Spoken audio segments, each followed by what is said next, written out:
हे बघा, ठाणे महानगरपालिकेच्या अंतर्गत बहुतांश वास्तूंचे जेव्हा उद्घाटन झालेत त्या ठिकाणी माननीय गणेश नाईक साहेबांचं नाव त्या ठिकाणी टाकण्यात आलं आहे।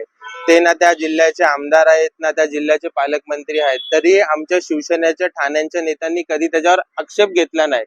हे आमच्या शिवसेनेचं मोठपण आहे।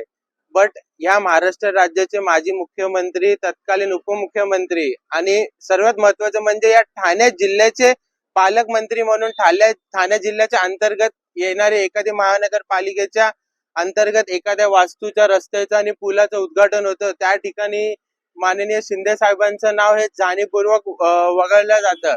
ह्याच्यापूर्वी पण महिला दिनाच्या निमित्ताच्या कार्यक्रम पत्रिकामध्ये शिंदे साहेबांचं नाव जातं, तेव्हाही आम्ही महापालिकेला आणि महापौर मॅडमला सांगितलेलं की तुम्ही असं जाणीवपूर्वक आमच्या साहेबांचं नाव तुम्ही वगळू नका, नाहीतर आम्ही ह्याच्यावर 100% ह्याचा आम्ही निषेध करू। आणि परत एकदा त्याच प्रकारे तसंच करण्यात आलं आहे।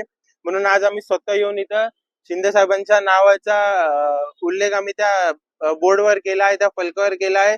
पण आम्हाला साहेबांची शिकवण कोणावर टीका टिप्पणी न करता आपल्या कामामधून उत्तर द्यायचंय।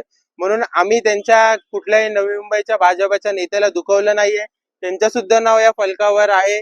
म्हणून आम्ही शिंदे साहेबांच्या शिकवणावर चालणारे शिवसैनिक आहोत। आणि जेव्हा जेव्हा शिंदे साहेबांचं नाव आणि आमच्या नेत्यांचं नाव जाणीवपूर्वक वगळलं जाईल तेव्हा तेव्हा आनंद दिघे साहेबांचा शिवसैनिक, बाळासाहेब ठाकरेंचा शिवसैनिक त्यांचं नाव स्वतःहून पुढाकार घेऊन मान सन्मानाने तिथं लावेल।